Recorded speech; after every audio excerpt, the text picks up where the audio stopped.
और पंजाब की सियासत में आज बड़ा धमाका हुआ है। नवजोत कौर सिद्धू ने साफ कह दिया कि जिस शख्स ने उन्हें नोटिस भेजा है उसके पास कोई ओहदा ही नहीं है और उनकी बात सीधे पार्टी के टॉप लेवल तक चल रही है। नवजोत कौर का यह भी दावा है कि कांग्रेस पार्टी में 4-5 लोग जानबूझकर हालात बिगाड़ रहे हैं। उन्होंने कहा कि उन्हें सिर्फ सुखजिंदर रंधावा को जवाब देना है, बाकी नोटिस आते जाते रहते हैं। आम आदमी पार्टी पर सवाल उठाने वाले उनके बयान को लेकर भी उन्होंने सफाई दी और कहा कि उनकी बात को गलत तरीके से पेश किया गया है।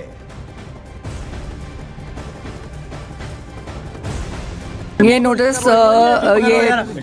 एक स्टेट के उस प्रेसिडेंट से दिया गया है जिसकी कोई मान्यता ही नहीं है और वो किसी टाइम के नहीं लिखा हुआ। ये नोटिस बहुत निकलते हैं और बहुत जाने राणा गुरजीत जी भी इस नोटिस के साथ चल रहे हैं।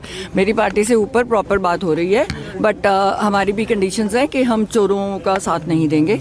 अगर हम सरकार बनाना चाहते हैं तो आपको भी थोड़े से ये लोग हैं जो ऑलरेडी सारा 4-5 बंदे हैं जो कांग्रेस पार्टी को बिल्कुल तबाह कर रहे हैं। अगर आप उनको साइड करने के लिए तैयार हैं तो फिर हम उसके बाद सोचेंगे। अभी फ़िलहाल सुखजिंदर रंधावा जी को जवाब देना है, क्योंकि वहाँ पे भी मेरी बात कोई और थी। प्रेस को मैं इसीलिए नहीं एड्रेस करती क्योंकि कहीं सिर्फ मैंने आम आदमी पार्टी को अटैक किया था। इस बीच नवजोत कौर को लेकर आम आदमी पार्टी और बीजेपी का भी अब रिएक्शन आया। जरा उनकी प्रतिक्रिया आपको सुना। देखिए, ये सच को दबाने की कोशिश जो है कांग्रेस पार्टी कर रही है। नवजोत कौर सिद्धू जी ने बिल्कुल सच बोला है कि कांग्रेस पार्टी एक भ्रष्टाचारी पार्टी है। उसमें जो मुख्यमंत्री है वो 500 करोड़ में बिकता है। ये नवजोत कौर सिद्धू जी ने 4 दिन पहले बोला था। अभी तक ऑफिशियली कांग्रेस पार्टी के ना पंजाब के प्रधान और ना उनके लीडर ऑफ द ऑपोजिशन, ना उनके नेशनल प्रेसिडेंट ने अभी तक कोई रिप्लाई नहीं दिया। नवजोत कौर सिद्धू जी ने एक बहुत गंभीर आरोप लगाया है। उन्होंने कहा है कि कांग्रेस में मुख्यमंत्री का पद कम से कम 500 करोड़ रुपए अटैची में आप दें, उसके बगैर संभव नहीं है। और कांग्रेस में आरोप पहली बार नहीं लगा है।